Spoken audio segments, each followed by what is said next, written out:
Hello, everyone.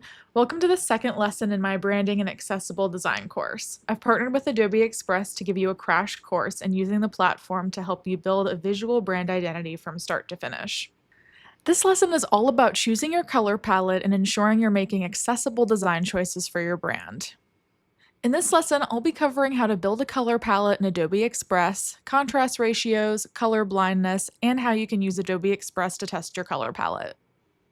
Let's talk about building your color palette. In the last lesson, I went through some basic color theory and we made a mood board for our example brand, the Lemon Drop Shop Bakery. Now let's get into picking colors. When I'm designing a visual identity from scratch, I like to eyedrop colors from my mood board as a base. I've already done this for this mood board, and you can do this easily in Adobe Express for your own mood board. You can easily eyedrop any color from your mood board by going over to the Fill panel here, clicking Custom, and then selecting a color.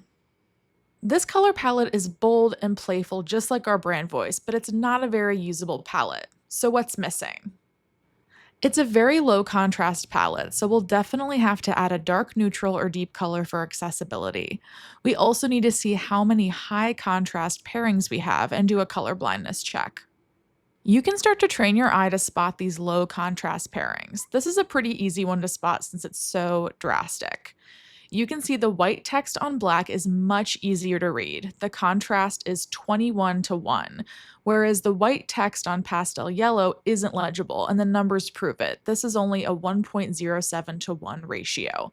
Long story short, the bigger the difference in light brightness, the higher the color contrast. These high contrast color requirements are broken down into two classifications in the Web Content Accessibility Guidelines. You'll often see these abbreviated and referred to as WCAG. The WCAG itself isn't law, but organizations should comply with ADA guidelines, and you should really follow the WCAG. These guidelines cover everything from website navigation, color contrast, captioning, and more. For the purposes of this course, I'll be focusing on the color requirements in the WCAG. Color contrast is included in AA and AAA conformance levels. AA is the mid-range conformance level that represents strong accessibility. This is the standard you should hold your content to at a minimum.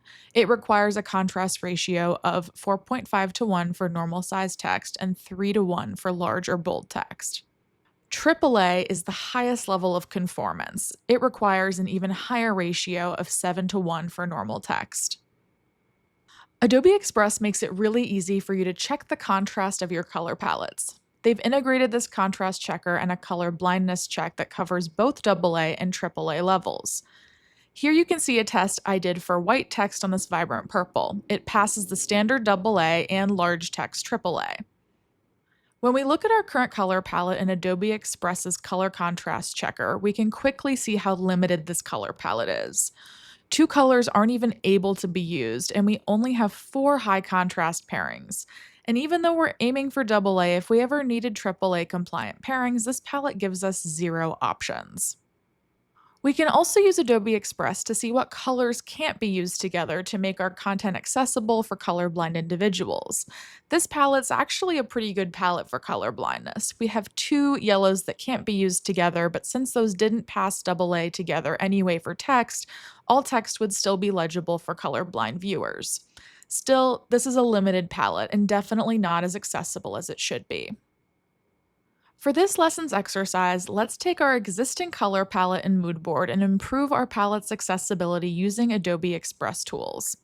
Like the last lesson, you can follow along using the colors I've chosen for our example brand, or you can work on your own color palette. The first thing I'm going to do is upload my mood board to the Adobe Express Color Palette Generator and Color Wheel tool. This is where all of our accessibility tools live, and this is where we can adjust our color palette. Back to our mood board image, you can also use the Adobe Express Color Palette Generator to pick your color mood.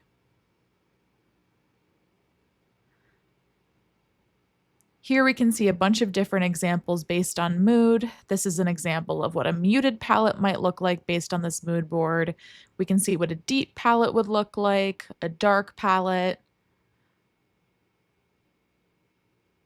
I can also add colors to the palette by selecting the plus sign here when I hover over the right edge. To make sure we have enough accessible pairs, I'm going to make sure our color palette has 8 different colors that include a range from dark neutrals, accents, light neutrals, and a hero color. Let's make our base color that bright yellow color since this is a lemon drop shop bakery. I want that to be my primary color, my hero color for this palette. And then we can start dragging the different eyedroppers on our mood board to change the colors in our palette.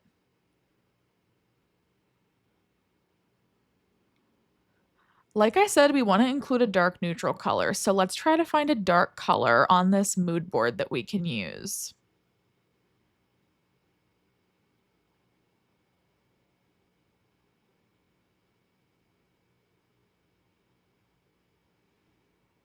A dark navy like this would give us enough high contrast pairings, and I think it would work well with this yellow. And because this is going to be a bakery that sells a lot of citrus desserts, I think we should definitely include an orange in here.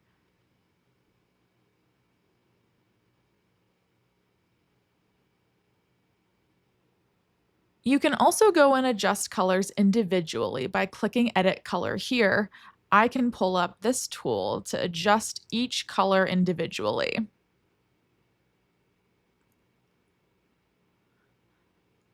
I really like this dark blue, but I think I want to make it a little more vibrant to match the vibe of the rest of the palette. That's perfect. And I really want to have that navy as dark as possible so that we have a lot of high contrast pairings and some that'll even pass AAA. Now that I've selected all the colors in my updated palette, let's go to the contrast checker tool to see how these colors are playing together. In Adobe Express, I can pop right on over to the color contrast checker. It'll check for AA and AAA accessibility, and it automatically loads all the colors that I selected in the other part of the tool right at the bottom of the screen here. I can compare individual colors and see what they might look like on a web page, or I can select Compare Entire Palette right here to view the entire palette's accessibility and high contrast pairings. I can view how it works for large text, small text, icons and UI. I can even change the contrast level to AAA to view all the different pairings for this conformance level. You can see that this palette is much more accessible. We have lots of high contrast pairings for AAA and even more for AA. And it gives us a wide variety of options to use when we're designing graphics for our brand. This will come in handy, especially when designing social media templates. Now that we've chosen our colors and made sure our palette is accessible, the rest of our branding can start to come together. In the next lesson, I'll walk you through other design choices like typography, logos, and imagery. We'll start to pull everything together into a brand guidelines document in Adobe Express. Thanks for watching the second lesson in my Adobe Express for Branding course. I'll see you in the next one.